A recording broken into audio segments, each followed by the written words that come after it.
I'm the underdog with the heroic heart. I'm Eric Jones Jr. I have to keep pushing for my kids.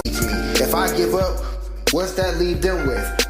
Nothing. I have to understand that it's bigger than me. That it's not about me when I wake up and go to work. It's not about me when I'm reading to educate myself. It's not about me when I'm practicing my speeches. It's not about me. It's about my family.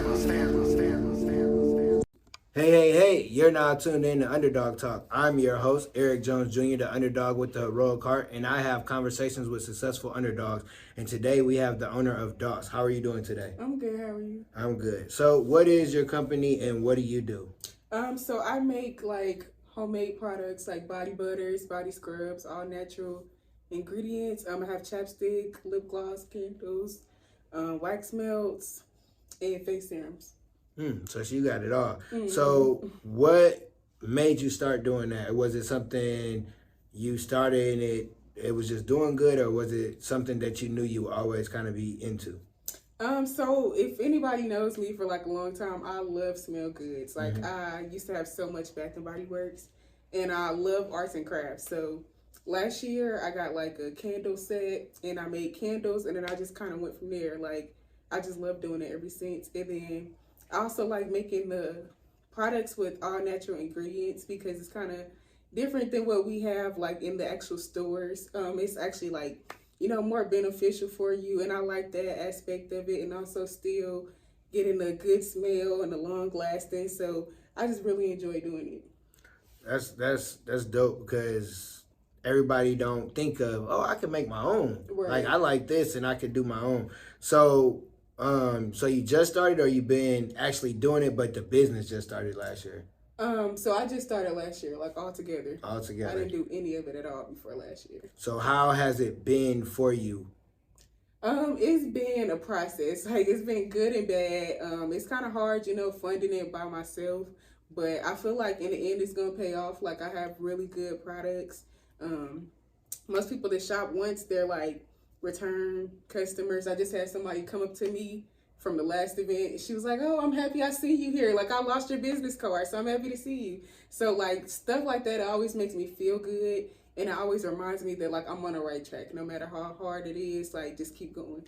Yeah, because it's definitely hard. So what would you say have been two lessons, not losses, but lessons that you've learned in the last year? Like a lesson that I learned is be careful of like the type of things you use, and like really do your research, because I actually had to switch companies that I was receiving my fragrance oils from, because some people were complaining about like certain things happening with the oil. So I'm like, no, I don't want that to happen. Like I want it to be the best product possible. So I would say everything is just trial and error, just stuff like that. Like I also had to tweak like different recipes that I came up with that I thought worked in the beginning, but then I seen like with the season change, stuff like that, it just didn't work. So I feel like those are two lessons that I learned throughout the business. And what are two victories that you've had already? I feel like my victories have been these vendor events. Like really, like they make a big impact on the business. Like even just getting the business out there, like it's just so good to even just spread the word, because then even if I don't make too much at the event, people will hit me up after. So I feel like that's a big blessing and a big victory on my end. What are 3 tips you could give people just starting, or just anybody in business, that you think you've learned within your last year of being in business? I would say 3 tips would be: don't give up. You just got to keep going no matter how hard it is. If you really believe in it, then it's going to happen. Don't be afraid to take criticism. I know me personally, sometimes like how people say it, I might not like it, but at the end of the day, like everything is good feedback. Like if somebody doesn't like something, even if other people do, it's still something good to know, something that you may want to change. And a third one, I would say just keep a positive mindset about the whole thing. Like you never know what may happen. Me starting off my business, I didn't think many people would even be interested because I'm not a well-known person. I didn't really know what I was doing. But like now, a year later, I feel a lot better about it.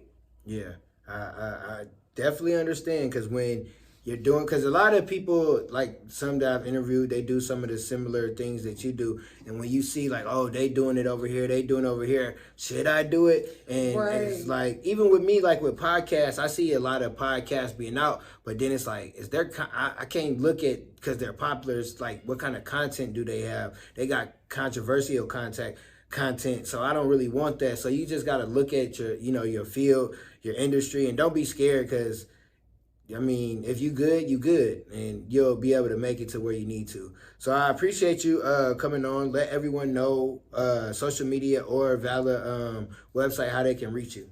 Okay, y'all can reach me at Doss Body and Spirit on Facebook or on Instagram. And you can just send me a message, and I'll get right back to you. And thank you again for coming on. I'm gonna have to look at your products and see what they are. I've been spending a lot of money today. I told myself I wasn't gonna be spending money, but you gotta support when you're at an event like this. So, you have any closing words? No, thank you for having me. I really appreciate this opportunity. No problem.